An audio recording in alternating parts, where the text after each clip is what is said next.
If you need any Xbox or PlayStation codes or anything gaming related, check the referral links down in the description. They'll take you to g2a.com. They already have a discount on most of their goods already, and with the code CHES at checkout, you can get yourself an extra 3% off as well. Hey guys, how's it going? Chez back again, and welcome to episode number 201 of the Career Mode Road to Glory here on FIFA 15. We start with a home game in the Barclays Premier League against Hull City. We're kind of finishing the final run of Barclays Premier League games now on the run up to the January transfer window. Obviously, we are unfortunately out of the Capital One Cup thanks to Manchester City, and we've completed our Champions League group now thanks to the victory against Marseille in the last episode. But we'll continue in BPL form, hopefully, and maintain our top 4 place, maybe even push to try and get ourselves top of the league if we can possibly do it. Hull City starting with their stereotypical 5 at the back. Steve Bruce does love his 3 centre-backs and 2 wing-backs formation. It's been the formation they've lined up in a lot in real life and obviously always on FIFA.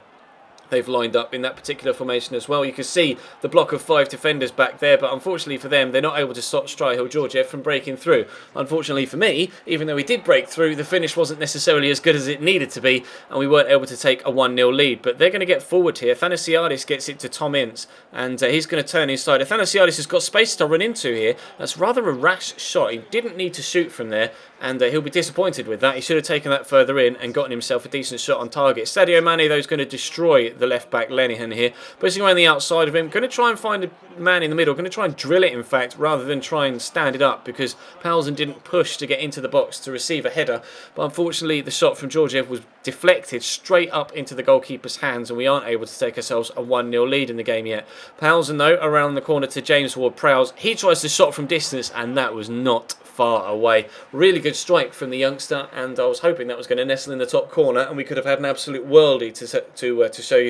Unfortunately, not to be the case. It went high and wide, but wasn't far away, and we as a side weren't getting far away. They were making mistakes at the back, as you could see there. Ward-Prowse into Tony Kroos here, into Paulsen, gets the turn in, rifles it towards that near post, and that eventually, finally, is 1-0 to Cambridge United just before half-time. So into the second half we go.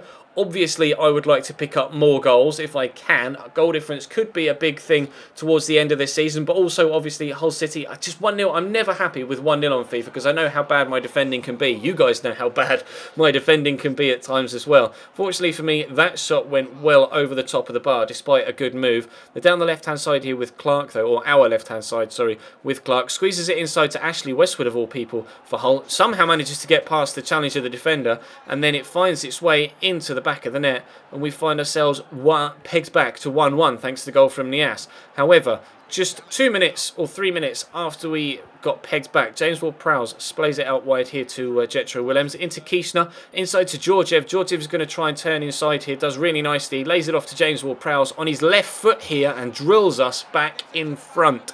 2-1 to Cambridge United. Thank you very much, Mr. James Ward-Prowse. He's going to get the chance to get another goal here if he wants to, with a free kick in really, really good range. 23 yards out. Going to try and get it up, down, over the wall and on target. Was on target, but a good save by Guilherme. Palms it away, and we aren't able to extend the lead to 3-1, but we are able to maintain the lead for the remainder of stoppage time. Get ourselves 3 points for the Barclays Premier League campaign. Thank you very much, Hull City. We will take that. Now, can we say thank you very much, Sunderland, at the end of this game? We're not sure. Away from home at the Stadium of Light. In real life, they're really struggling right now. Really, really struggling. On FIFA, though, they seem to be okay, finishing mid-table most seasons, although it's a pretty unrecognisable side for them 8 seasons into this particular career mode. Got Abel Hernandez up top, used to obviously play for Hull, who we just played, now at Sunderland. We'll have to be wary of his pace in this one. Starting Berahino and Georgiev up top for this one, but Ward-Prowse continues in the middle. Pione Sisto and Ivaz come in, though, on the right-hand side and in the centre of the midfield, and Buraki comes in at left-back as well for Jetro Willems, who was slightly jaded from the previous game, but Buckley gets it into Hernandez here. Sunderland are going to start off on the front foot.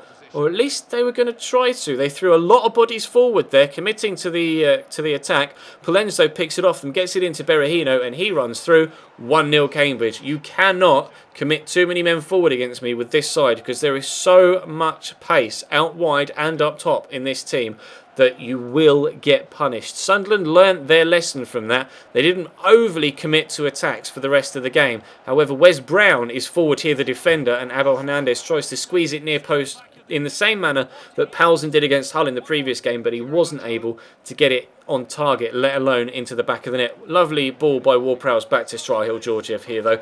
Brilliant assist for the youngster, and that is 2-0. Lovely finish by the Bulgarian. Squeezing it into the near post the same way that Powelson did in the previous game, the same way that Abel Hernandez was unable to do towards the end of the first half. They did come forward though. Here's Gooch, a rather unfortunate surname for him. Buckley into him again. Nice bit of footwork though, to be fair. Squeezes it to Abel Hernandez, and again continues to not be able to find the back of the net. If you're going to create chances against a side like ours, you're going to have to take them, otherwise you will come away with no points. Cabral though turns inside, finds Abel Hernandez again. This time it's on target, but it's still not good enough. Straight down the throat of the goalkeeper, and not much power on it as well. If he's still there, Dick Advocat will be fuming on the sidelines watching Abel Hernandez have chance after chance after chance and just waste them continually. James Ward-Prowse gets it back to Ivaz, who gets it to Timo Werner, back to James Ward-Prowse.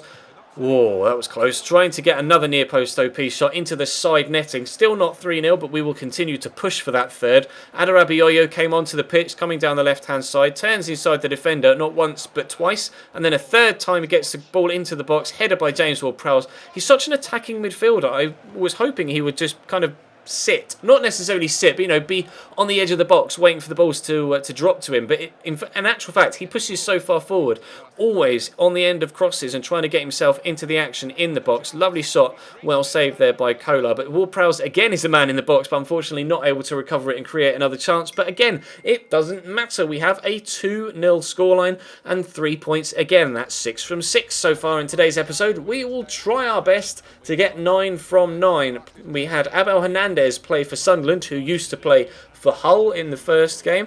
We now, in the third game, have the side where our James Ward-Prowse used to play. So they've got Steve McQueen up top, back from the dead, out wide with Luke de Jong through the middle with Lloyd Isgrove out wide as well. They've got Da Silva Ferreira, I'm not really too sure who he is, Gape or Gape, and Wanyama as their midfield three. So it's a 4-3-3, it's attacking formation, but obviously we're sticking with our 4-4-2, and actually James Ward-Prowse wasn't involved in this one, unfortunately.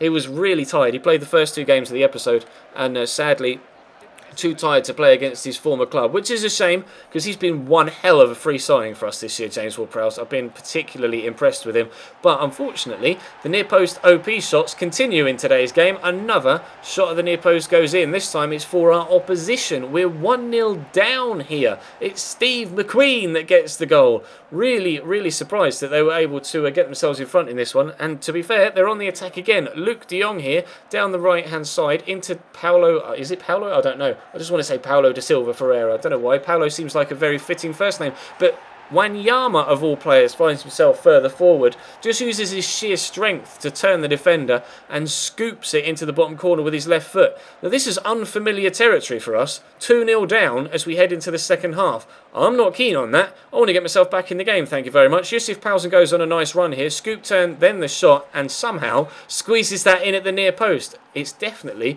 a near post OP episode today, so maybe I can get a second goal from another near post OP shot. We'll try our best. Ricardo Kiesner back into the box towards Kwesi Appiah. Brilliant turn. Going to go for that near post shot, but gets wiped out as he's turning inside. Penalty to Cambridge United. Chance for us to equalise with 25 minutes still to go. 25 minutes to try and find ourselves a winner, definitely, if we can actually put the penalty away. I can't remember who I gave it to, actually. I think it was Adarabioyo. He was the player with the best penalty stats on the side. Without Tony Kroos and Ward-Prowse on the team, I think Adarabioyo's 70 was the best penalty accuracy we have for the rest of the team. But he put it away regardless of not having the most amazing penalty stats, and that is 2-2. Now, Adarabioyo has been fantastic for us in this entire career mode, and he's going to be heavily involved in this move as well. Pings it out wide. Williams then knocks it into Appiah. Appiah to Powelson, across to Adarabioyo from 40 yards. off the top of the bar and over. I couldn't believe it. We came so close with Ward-Prowse against Hull to scoring a screamer, and we came close there to scoring another screamer with Adarabiyoyo. They get a free kick though with 5 minutes to go. Luke de Jong to take in. Ordinarily, it would have been James Ward-Prowse taking free kicks in this position. Victor Wanyama hits the bar twice. Once with the initial header, second with the follow-up, and then the man on the third attempt puts it wide. Scenes, absolute scenes in the last 5 to 10 minutes as either side could have won this game, both hitting the bar. Southampton twice in the same phase of play, and we scrape a point away from home at St Mary's. To be fair, after being 2-0 down at half-time, I'll take a point. You definitely won't find me complaining about that. Another thing you won't find me complaining about is the fact that we are top of the Barclays Premier League after 18 games, one away from being halfway through, 1 point clear of Arsenal. And even if Chelsea and Everton win their games in hand, they'll still be 4 points behind us. So driving seat is firmly sat in by Cambridge United right now, although Arsenal are right on our heels. But our goal difference is far, far better than anybody else's. So hopefully that will continue to be the case and we will be able to maintain that top spot. But for now, thank you very much for watching, guys. Drop the video a like if you enjoyed, of course. Subscribe if you haven't already. Check the channel page for anything you may have missed over the past few days. And I will see you next time.